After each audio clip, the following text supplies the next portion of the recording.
what do you find that guys want? What do you find they mostly struggle with? What problems do they face?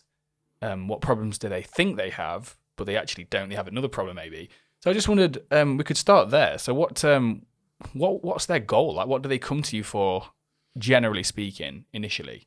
Well, I think it speaks volumes that when I said at the start that guys say they want to be better with women, right?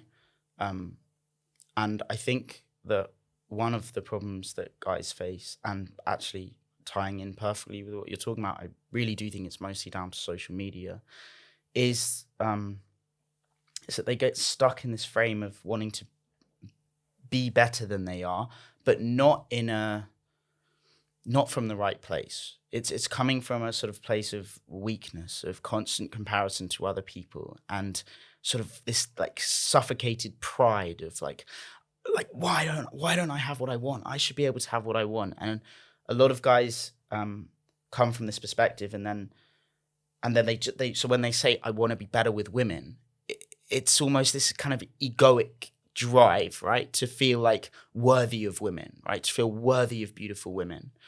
And so I have this kind of battle with my clients at the start where they're saying, but why shouldn't I want to be better with women? I'm like, look, that isn't really the problem. The problem is that if you're so focused on like being better with girls, you're just always chasing your tail. You never get to that stage where you think you're better, and you're always pursuing it for the wrong reasons. And really, the women that matter, they don't feel like you're really invested in them. You're just invested in your own kind of vain pursuit of worthiness.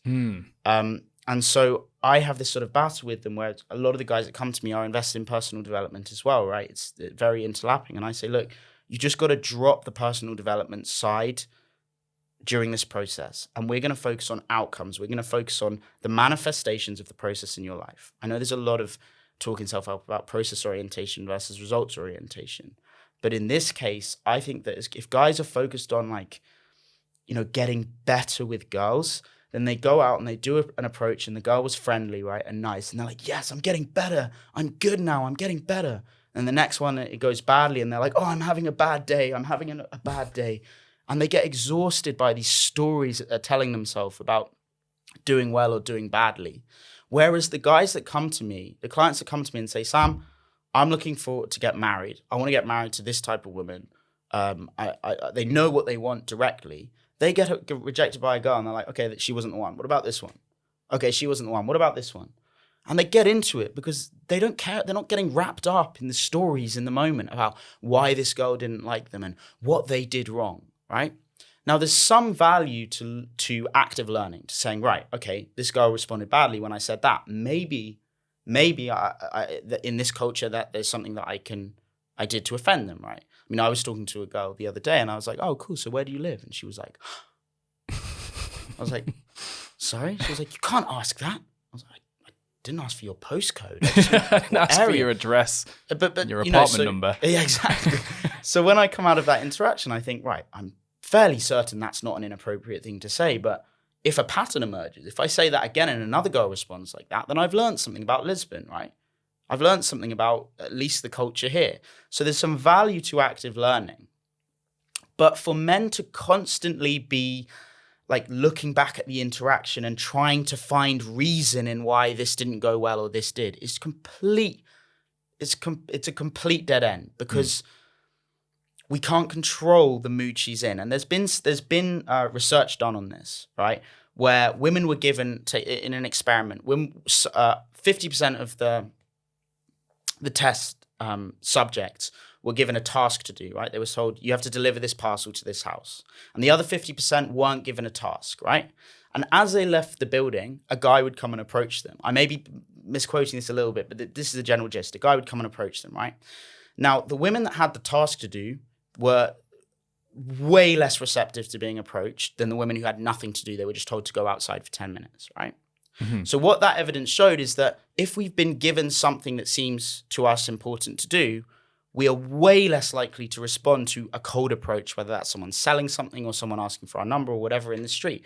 So when we as men take the whole burden upon ourselves as like, I can control everything in my life, and if that interaction didn't go well, it's because I'm doing it wrong and I'm in the wrong place. It's like, no, there's a load of this stuff that you can't control, and it's impossible for you to untangle that which you can and that which you can't. It's a dance, right? She needs to be in the right headspace. You need to be in the right headspace. Like her dog might have died this morning, or she might have won the lottery, or she might have broken up with her boyfriend, or they might have just had a fight.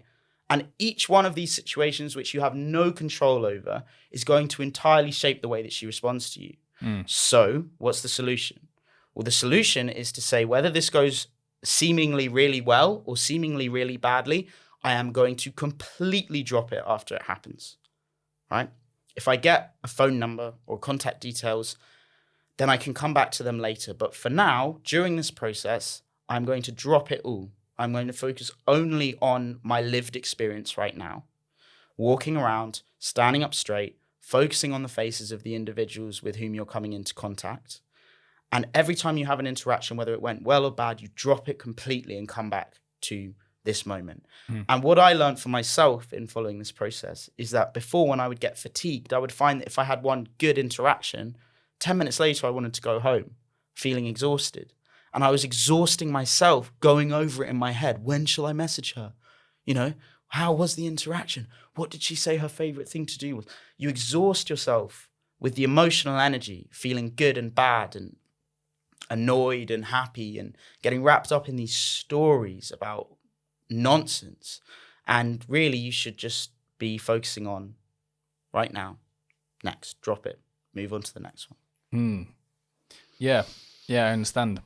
So you say, so when guys say, I want to get better with women, that's generally, that's mostly what guys ask in a kind of a vague sort of way, you've noticed. Yeah.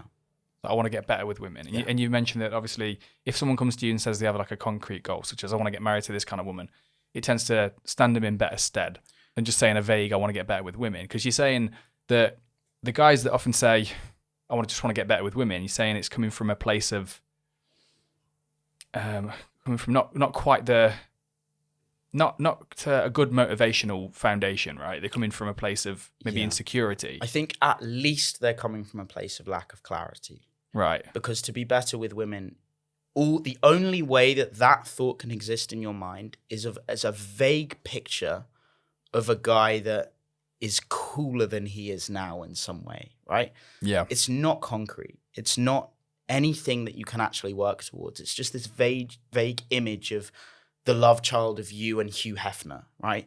And these guys have this like, just to be better. And it's just this vague, scrappy image in their mind.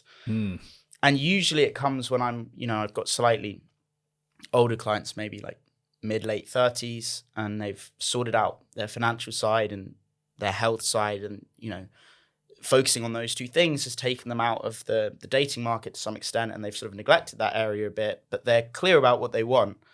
And I find myself doing a very different job when I'm with them. I'm basically everything is so simple. So we just go out and they approach, and I watch and give them feedback if they need it. Sometimes they do, sometimes they don't. And we just continue like this until it works. And it does work. And on the other hand, when I'm working with someone who was like I was when I first got into this, a bit emotionally broken and confused and, not quite understanding what I want, or just knowing that I'm not where I want to be at all. When I have someone like that, I'm doing a very different job. I'm more of a psychologist. I'm trying to bring clarity to their mind about what they actually want and get them to drop any sense of, trying to help them to drop the ego by focusing on the manifestations, right? And maybe even focusing on the other areas of their life, right? On their health and their ability at least to have a manageable financial situation. Yeah. And so it's kind of, it's a spectrum of the work that I actually do, depending on where the client's at. Yeah.